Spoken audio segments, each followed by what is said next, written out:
Hola Diego, ¿qué tal? ¿Cómo estás? Bien, bien, un gusto tenerte aquí en Corpus Juris.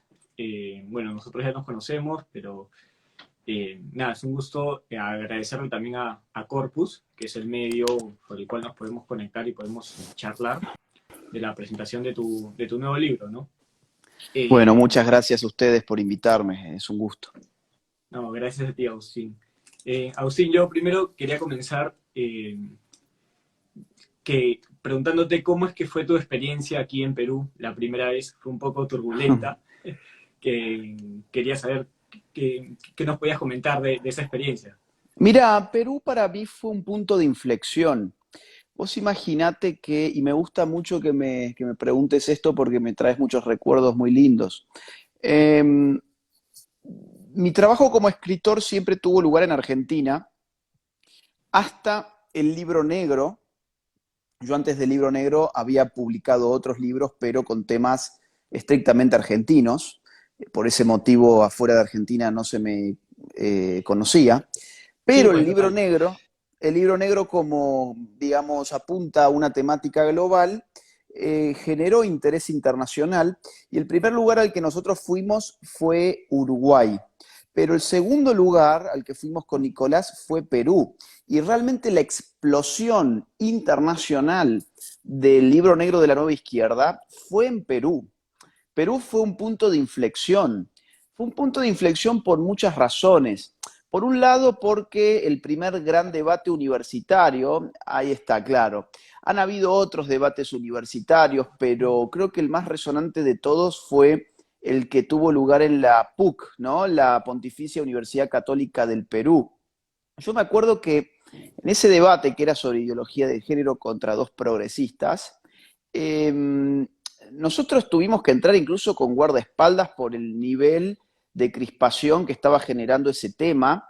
Y recuerdo todas las zancadillas, todas las trampas que estaban incluso impulsando los organizadores del debate, donde nos cambiaban a los contendientes cada semana. Digo, o sea, uno empezaba a prepararse para debatir contra dos personas que se nos había provisto su nombre, y entonces uno empieza, digamos, a pensar las estrategias del debate en función de esos dos contendientes, y de un momento a otro nos decían, no, al final estos dos no son, son estos otros dos. Y nos hicieron eso, te digo, hasta el día incluso en que yo me tomé el avión para ir a Lima, ese mismo día nos cambiaron a los contendientes para que vos te des una idea. Igualmente con las reglas del debate, iban apareciendo y desapareciendo reglas. A último momento me acuerdo que se incorporó una regla absurda que fue la de que si alguien resultaba ofensivo para con las minorías, quedaba totalmente expulsado del debate. O sea, una regla tan abierta, tan subjetiva, tan de libre interpretación, era obviamente una zancadilla para maniatarnos a nosotros en el discurso. E incluso más, eso generó, me acuerdo, en el Perú, y perdón que me extienda, pero es No, dale, dale, interesante, dale, por favor. generó aparte toda una expectativa en el alumnado que fueron a ver el debate y que en el mismo debate muchos empezaron a pasarse de bando hacia nuestro bando, por ponerlo de alguna forma, a tal punto que cuando termina el debate empieza a darse una situación muy futbolística donde los estudiantes empiezan a cantar canciones de cancha, o sea, ritmos y melodías Claro. típicas de las canchas, pero lo hacen vivando el nombre de Nicolás y mi nombre. Digo, como una muestra de triunfo. Fue un desquite de los alumnos tan impresionante que el moderador, que era de la PUC, ¿sí? Después al día siguiente escribió una columna donde el tipo se agarraba de los pelos y decía, ¿qué está pasando con nuestros alumnos que salieron felicitando y vivando a los argentinos que vinieron con sus discursos de odio, con su conservadurismo, bla, bla, bla, bla, bla, ¿no? Entonces, Perú, por un lado, tuvo esa inserción en la discusión académica y por otra parte, en Perú también hubo un escándalo periodístico que fue el de esta señora del Río, Patricia del Río, Patricia. Exacto. Patricia del Río que se quiso desnudar en el medio de la entrevista y generó un ridículo nacional. Entonces eso hizo que explotara totalmente la cuestión del libro negro de la nueva izquierda en Perú y lamentablemente después de esa gira, de esa gran gira, no, digamos, se han organizado eventos puntuales, pero una gira como esa gira no ha habido nuevamente, así que espero que la de este año, bueno, que incluye Lima y Arequipa, tenga un desarrollo similar al que experimentamos aquella vez. Sí, es el 6 en Arequipa, 7, 8 y 9 en Lima, ¿verdad? Ya luego al final del video lo repetimos, pero esas son las fechas, ¿cierto? Así es, sí, sí, sí, sí, sí, sí, sí. Y Austin, bueno, voy a hacer un pequeño disclaimer aquí de 20 segundos Sí. para decir si es que yo sé que el protagonista eres tú, pero si es que emito alguna opinión en comentario, etcétera, es enterizamente mi responsabilidad, ni la de Corpus ni de la UPC. Bien, Hay que aclarar esto, tú lo sabes porque ya te sí, habrán lo sé, pasado los discursos de odio en Argentina y todo ello, ¿no? Eh, exactamente. una Perdón, guerra. y yo aclaro por si las dudas exactamente lo mismo. Yo no estoy representando a nadie más que a mí mismo. Perfecto, Agustín. Una guerra es una suma de bastantes batallas, Ujú, ¿cierto? ujú. Una de ellas es la batalla cultural que tienes como nombre en el libro. Eh, yo quería preguntarte, ya que nuestro principal público son jóvenes universitarios, eh, ¿cómo es que se ve esta batalla cultural reflejada en los jóvenes? Ya sea en la música, en conciertos, en el habla, no sé, hasta en los correos que envían los profesores diciendo en vez de todos o alumnos, alumnes, todes, etcétera. ¿Cómo es que se ve reflejada esa batalla cultural en los jóvenes universitarios? Bueno, es que yo creo que el joven es la intersección de todo el aparato cultural. Es decir, ¿quiénes son los principales consumidores culturales? Los jóvenes. ¿Quiénes son los que mayor contacto tienen con la industria del espectáculo? Los jóvenes. ¿Quiénes son los que tienen mayor contacto con las instituciones académicas y educativas? Bueno, naturalmente también los jóvenes. ¿Quiénes son los que están más al tanto del mundo de la música? Los jóvenes. ¿Sí? Entonces, la cultura que en otros tiempos pertenecía al mundo adulto, hoy la cultura es sobre todo una cuestión de jóvenes. Fíjate que incluso cuando, vamos a decir, no sé, en el mundo de la música o en el mundo de las celebridades, cuando un adulto se hace mayor ya no tiene mucho lugar, ya no hay continuidad para él en esa industria. Es una industria que está generalmente dominada por los jóvenes porque sus consumidores son generalmente también jóvenes. Entonces, las batallas culturales hoy tienen por objetivo la conquista de la mente joven, por ese motivo, sí que es totalmente objetivo, pero también por otro motivo, que es que en el joven hay una maleabilidad mucho mayor que en el adulto. El adulto ya tiene una visión de las cosas consumada, bastante definida, lo que le interesa y lo que no le interesa no le interesa, la forma en la que habla es la que va a seguir hablando, los valores con los cuales se orienta son y seguirán siendo en general los mismos, no hay una apertura a ser reformateado en la misma medida en que sí se da con el mundo de los jóvenes. Por eso la batalla cultural es mejor entendida, curiosamente, por los jóvenes que por los adultos. Vos fíjate que a los adultos cuando se les habla de política es muy difícil que entiendan la política a través de la cultura, ellos entienden la política a través de la economía. Para un adulto hablar de política es hablar de cómo está funcionando el sistema económico, cuáles son las variables económicas en crisis, cuáles son las variables económicas que han sido saneadas. En cambio, hoy para un joven hablar de política es prácticamente hablar de sexualidad, es hablar de colores de piel, es hablar de cosmovisiones, es hablar, bueno, de ciertas costumbres, ciertas creencias, es hablar de cultura en general. Entonces, yo creo que el joven es quien mejor entiende las batallas culturales porque es el que está sumergido en ellas. Ahora, Agustín, digamos, la universidad, que es por excelencia históricamente el lugar donde se deberían ahora debatir ideas, propuestas, libros, ponencias. no es lo que sucede ahora ni en Perú ni en Latinoamérica, ¿no? Hay un trabajo de años de tratar de alejar al joven de la política y Ujú. esto para algunos jóvenes dirán pues, no, yo soy apolítico, entre comillas, ¿no? Porque mientras más apolítico eres, la política más entra en ti, ¿no? Sí, más entra en vos sin que te des cuenta. Es decir, cuanto más apolítico seas, más abierto a la dominación política vas a estar, porque menos atento a cómo el sistema te domina políticamente vas a estar. Entonces, el problema, yo creo, así haciendo números en el aire, ¿no? O sea, yo de esto no tengo encuestas ni nada por el estilo, es una intuición simplemente. Conozco, sí, los países de América Latina, prácticamente todos, es una intuición, pero de alguien que ha caminado el terreno de casi todo el continente, ¿bien?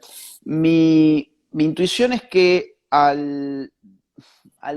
más del 90% de los jóvenes la política no les interesa, ¿sí? No les interesa. Y del 10% que me queda redondeando, habitualmente un 8% era izquierdista y un 2% era derechista.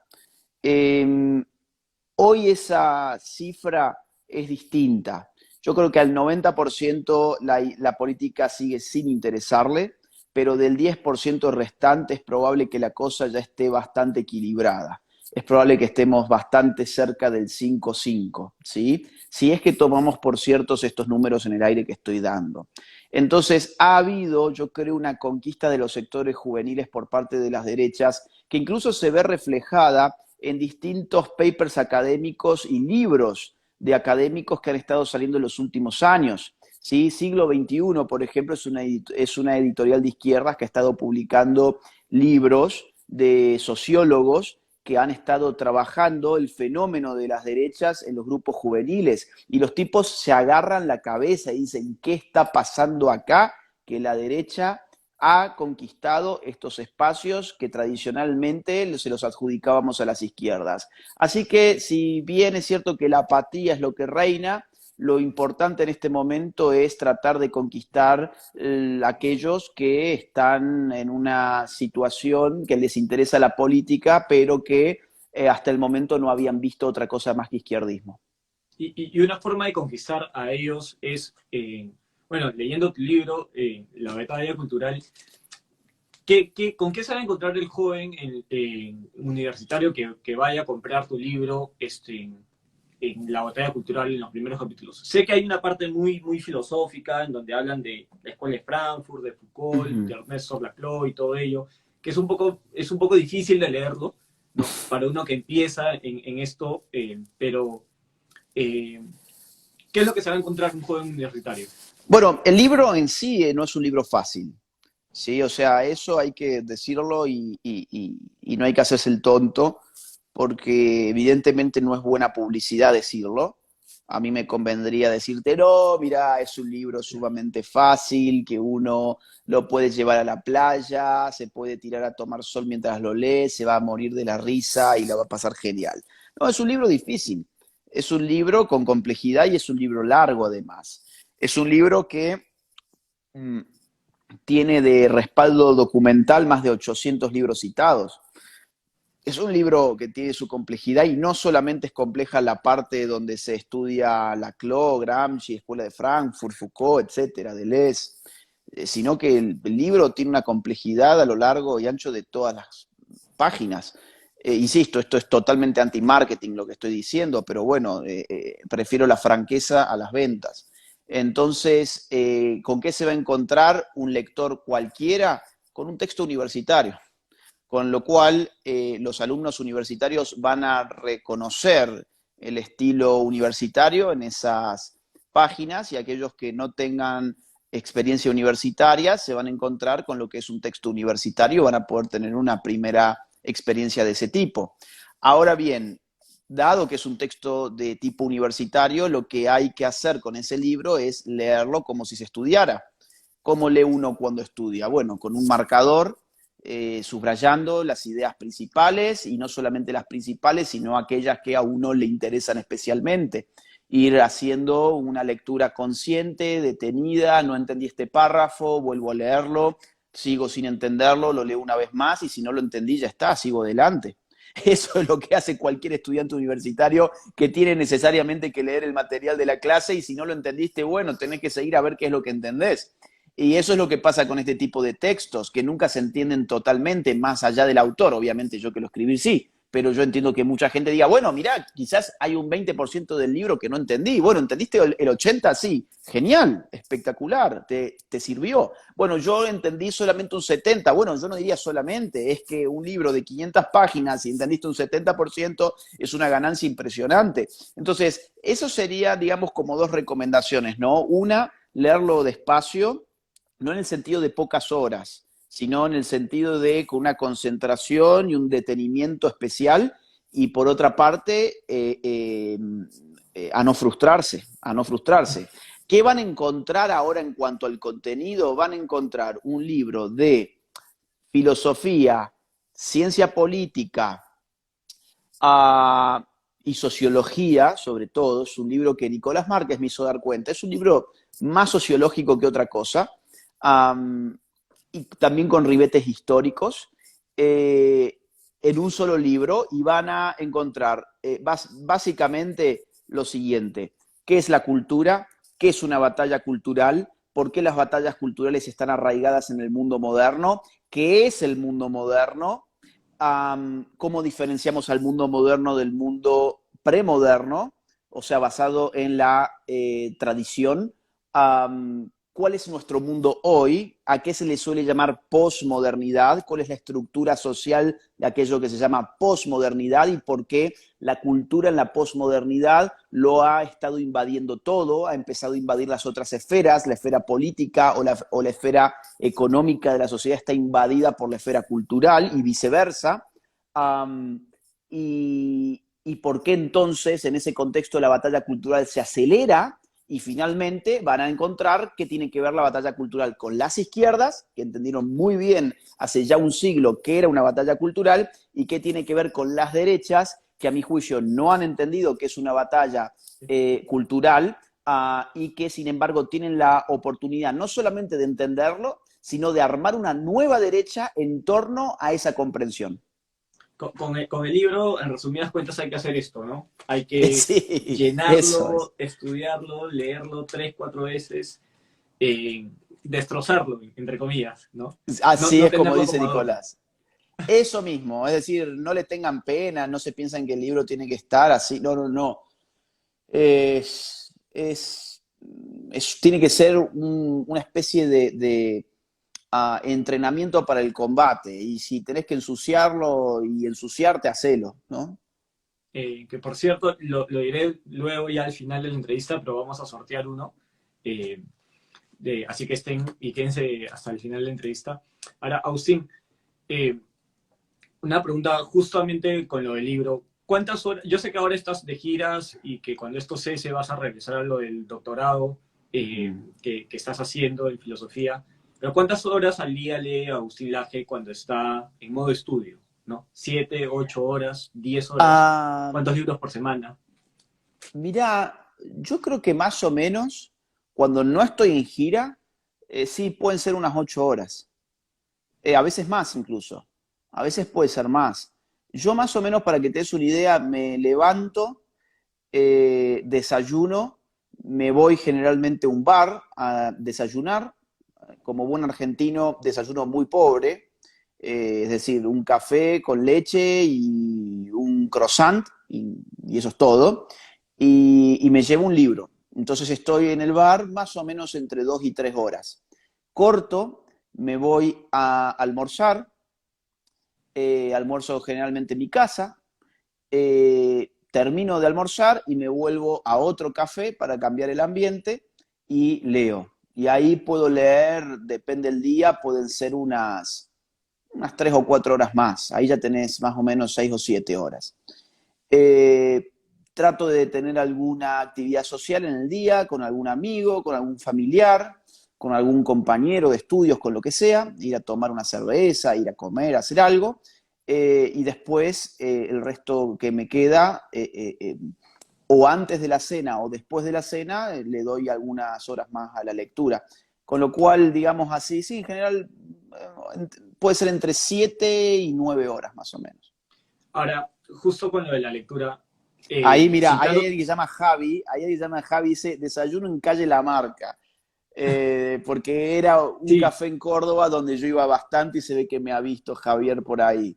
Sí, yo sí, sí, me... Y dicen mucha plata en restaurantes, es cierto, pero ¿sabes qué? Es lo único que yo tengo como gastos, porque la verdad es que no soy una persona con muchos gastos. Me gusta, sí, salir a comer afuera, también cocino, pero me gusta muchas veces salir a comer afuera. Ah, Javi, el que me regaló la tabla, qué grande. Javier, ahí lo puso en el chat, un día perfecto. vino al café y me trajo una tabla para hacer asados, una tabla espectacular que él la hizo, él se dedica a hacer ese tipo de tablas y Qué bueno. es una tabla enorme que le puso mi nombre, un gesto maravilloso tuvo. Gracias Javi, te mando un abrazo grande. Bueno, así que más o menos esa es mi vida, no hay mucha acción. Perfecto, Agustín. Sí las Y hay en la gira, sí las hay en la gira. claro, acá en Perú se te haría difícil concentrarte porque estarías más concentrado en la comida que en la lectura, ¿no? Sí, sí, sí, yo digamos tengo un gusto especial por la comida, a tal punto que cuando la única vez que me dio COVID perdí el gusto y era realmente una dolencia significativa para mí porque había grandes platos a los cuales yo no les podía sentir el sabor. Fue un castigo inconmensurable para mis gustos. Y con lo de la lectura, Agustín, citando tus palabras, saber leer no solamente es lo que está escrito, sino lo que no está escrito, ¿cierto? Sí. Un ejemplo de ello es este famoso y que llenó miles de cientos de likes, la foto de Miley Cyrus, creo que fue, ¿no? ¿Podrías explicar qué pasó ahí, de cuál era el mensaje de esa foto, Ujú. A de ver, la torta? sí, Miley Cyrus fue contratada hace más o menos 2 o 3 años por Planned Parenthood, que es una corporación, una red de clínicas abortistas, ¿sí? Eh, o sea, tienen en este caso más de 46.000 clínicas abortistas en el mundo. Es un número inmenso. Yo lo suelo comparar con la cantidad de McDonald's que hay para que la gente entienda de qué es ese número. McDonald's en el 2016 tenía 33.900 sucursales, ¿sí? Planned Parenthood ese año tenía 46.000 clínicas abortistas. O sea, es una corporación que vende muchísimo temas de aborto, pero también vende cambios de sexo, hormonas y demás. Entonces contrataron a Miley Cyrus para que hiciera una producción fotográfica donde ella salía lamiendo un pastel, todo con colores rosa pastel, justamente, y el pastel decía, el aborto es cuidado de salud, en inglés, ¿no? Pero eso es lo que decía, el aborto es cuidado de salud, y ella salía lamiéndolo, con una pose sexy, atractiva, provocadora. Y entonces yo digo, bueno, ahí hay que leer también el metamensaje. El mensaje explícito es el aborto es cuidado de salud. Pero si el aborto es cuidado de salud, ¿qué es el embarazo? Bueno, pues el embarazo es una enfermedad que el aborto cura. Y además hay un metamensaje también en el mismo pastel, porque el pastel es un elemento cultural que nosotros utilizamos en nuestra cultura para celebrar, con lo cual el aborto es resignificado ya no como un mal que la mujer, sin embargo, puede elegir, y ese era el discurso abortista hasta hace muy poco tiempo. El aborto sí está mal, o el aborto es una situación muy triste para la mujer, pero la mujer tendría que tener el derecho a elegir. Ese era el discurso abortista. Pero con esto vemos un cambio del discurso en torno del cual el aborto se nos presenta ya no como una situación triste, sino una celebración digna de ser celebrada. Esa es la función discursiva del pastel. Y además ya no tenemos a la típica feminazi lanzando su bomba molotov contra una iglesia, sino que tenemos a una estrella del espectáculo que está de una forma provocadora, lamiendo un pastel, nada ahí tiene color verde, nada ahí huele a militancia feminista, sino que todo es muy delicado y muy atractivo. Claro, es justo lo que decías, te vuelvo a citar textualmente, es saber leer es no solamente lo que está escrito, sino lo que no está escrito, ¿no? Esto se ve muy reflejado y he hecho mi trabajo y he visto que no solamente en las universidades peruanas, Mm. eh, inclusive en la que estoy, sino a nivel latinoamericano, se firman convenios de directores, de decanos, con la Agenda 2030, se toman fotografías con representantes de la Agenda 2030, pero a los alumnos nunca se les preguntó si es que están de acuerdo o no están de acuerdo con la Agenda 2030, ¿no? Y te ponen los colores de la Agenda 2030 muy bonitos y todo, pero no te ponen lo que está atrás de ello, ¿no? A nadie se le ha preguntado. A ver, por definición, y para Es lo una que imposición, entonces.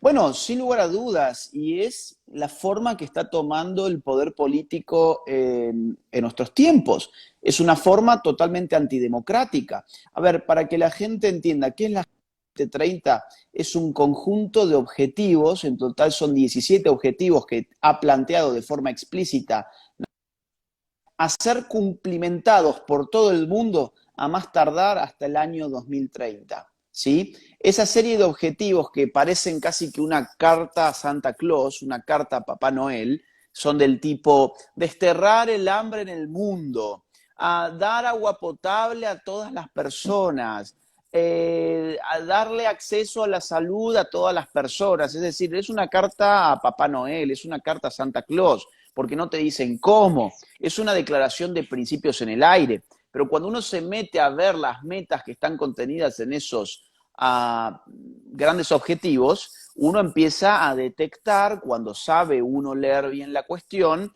que allí hay toda una ingeniería cultural. Por ejemplo, el aborto aparece en 3 de los objetivos que tiene la Agenda 2030, redactado de distintas formas dentro de sus metas específicas. O, por ejemplo, las cuestiones de género, LGBT, feminismos, tiñen prácticamente toda la Agenda 2030 hasta tal punto que tienen un objetivo dedicado específicamente a eso en todas sus metas.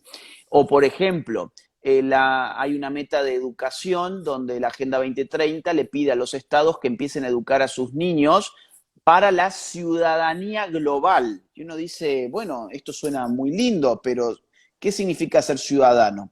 Ciudadano significa gozar de determinado estatus político respecto al aparato de dominación que en el mundo moderno se llama Estado-Nación. Yo soy ciudadano argentino porque yo tengo un estatus político determinado que me brinda derechos y obligaciones políticas en mi Estado-Nación, que es Argentina. Vos sos peruano porque tus derechos y obligaciones políticas corresponden al Estado peruano. ¿Se entiende? Ahora, como cuando hablamos de ciudadanía global, ¿qué estamos queriendo decir? ¿Qué estamos queriendo decir si nuestros derechos y nuestras obligaciones políticas son para con nuestro Estado-Nación, que es el órgano de dominación política moderno? Entonces, ahí empezás a ver cómo estamos viviendo un momento bisagra en el que se está modificando la forma de la dominación política. El Estado fue una invención moderna, relativamente reciente. El Estado tendrá 4 siglos, el Estado moderno, ¿sí? 4 siglos, 5 siglos, bien, desde Westfalia hasta hoy. Lo de la Pero guerra de los esa, 30 años. exactamente, pero esa es la estructura política que en este momento está siendo reemplazada por un orden global. Ahora, ese orden global es todo menos democrático. ¿Por qué? Porque no hay demos posible.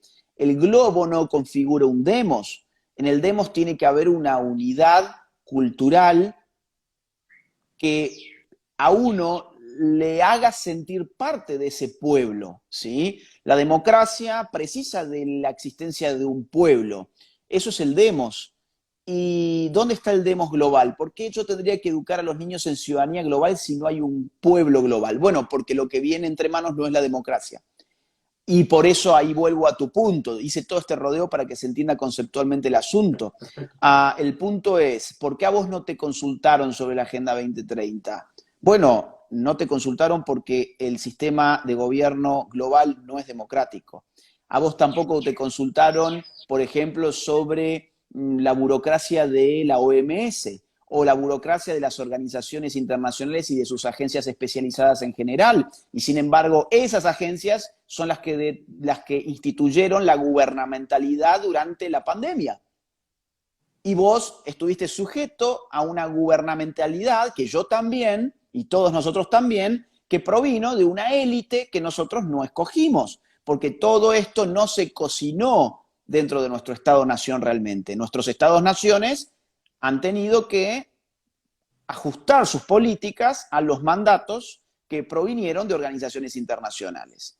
Entonces, esa es la forma de la gubernamentalidad que está en marcha. Ahora, si a uno no le consultaron, yo sé que es el sentir de varios compañeros, alumnos de universidades, no solamente la mía, sino en Perú, que, digamos, entonces, si no me consultaron, cómo hago esta batalla?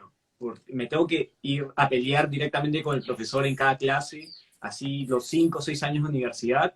¿O qué es lo que hago, ¿no?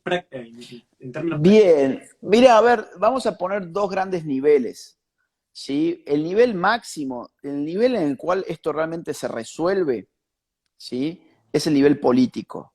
Es decir, cuando uno tiene la capacidad política de articular una voluntad nacional para poder poner en el poder a políticos patriotas, el sistema internacional y su hegemonía no penetra con la misma facilidad que en otras circunstancias. Te pongo un ejemplo, a ver, no, pensemos en Bolsonaro en Brasil, o pensemos en Donald Trump en los Estados Unidos, ¿sí? O pensemos en la oportunidad que se perdió Chile con Kast, o pensemos en la esperanza que representa para muchos Vox. Representa la reafirmación de las políticas fundamentadas en la soberanía popular y no en los mandatos internacionales. Eso es lo que realmente representan. Entonces, en el nivel máximo está la política y en el nivel mínimo está el individuo. El individuo que tiene que hacer una serie de esfuerzos individuales. El primero y más primigenio de todos es el del compromiso con una educación radical, ¿sí? Es decir, si acá el individuo no se compromete radicalmente con su educación, y con educación radical me refiero a una educación autogestionada al margen de los mecanismos institucionados de educación, o sea, me refiero al margen de la escuela, al margen de la universidad, si no es el individuo que dice, ok, yo tengo que hacer todo esto, tengo que ir a la escuela, tengo que ir a la universidad si quiero un título, perfecto, estas son las reglas del sistema, ok, vamos a por ello. Pero otra cosa se puede hacer en paralelo, que es decir, bueno, mientras hago todo esto, además elaboro mi propio programa educativo, ¿no?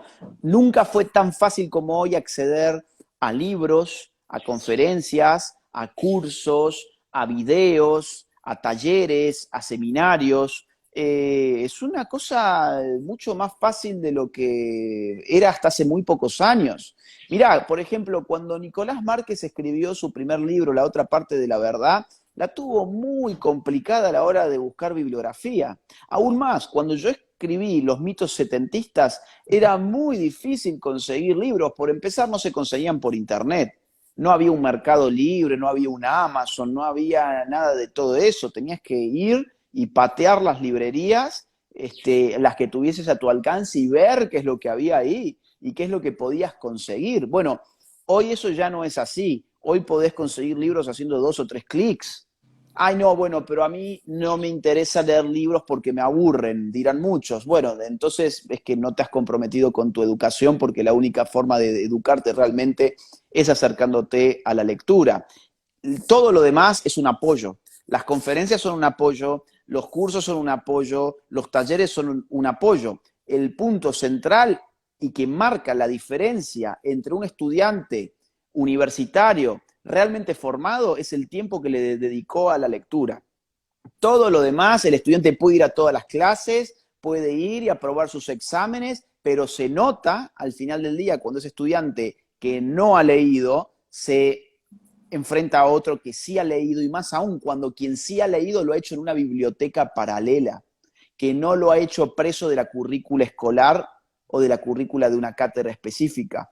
Entonces, ¿cuál es el punto? El punto es el compromiso individual con una educación radical, que es lo que te va a permitir dar un paso siguiente, que es resistir en la universidad, pero tu resistencia no es tanto pelearte con un profesor.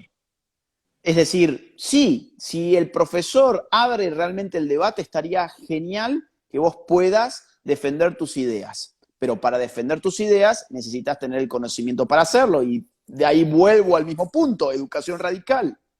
Ahora, vos defendés tus ideas frente al docente. Muy bien. Ahora, si el docente es de esos autoritarios que no permiten el debate, pues no te inmoles.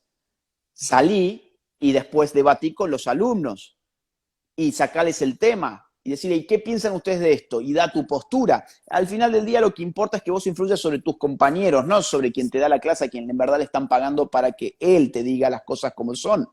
Entonces, en la universidad se pueden hacer muchas cosas, pero todo depende del nivel de cultura que tenga la persona que quiera hacerlo. Y eso depende otra vez de una educación radical. Y doy un paso más. ¿Qué va a pasar cuando ese estudiante tenga hijos y tenga su familia? Ya hay todo un sistema organizado para reventarle las pobres cabecitas de sus hijos, ¿sí? Ya hay todo un sistema organizado para liquidar las neuronas de tus hijos.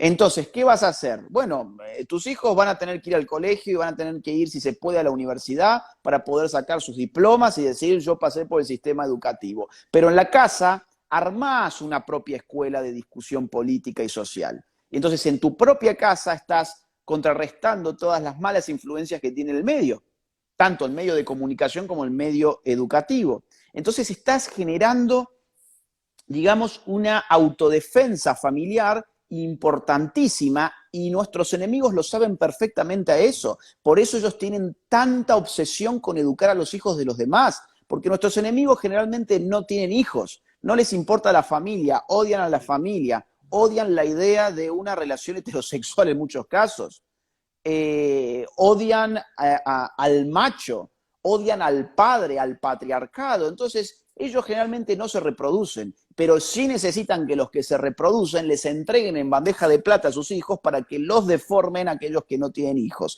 Entonces, creo que por ahí pasa lo que cada uno individualmente puede hacer. Y te doy un punto más, y perdón que lo estire, pero este es No, muy dale, por favor, significativo. por favor. Este es el punto que conecta el nivel más bajo con el nivel más alto, y es, ¿cómo vas a participar vos políticamente? Ah, no, es que yo no participo políticamente. Ah, no, ¿y vos no votás?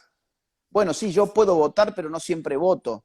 O yo, bueno, voto, pero no sé por quién voto. Bueno, ahí tenés un gran problema.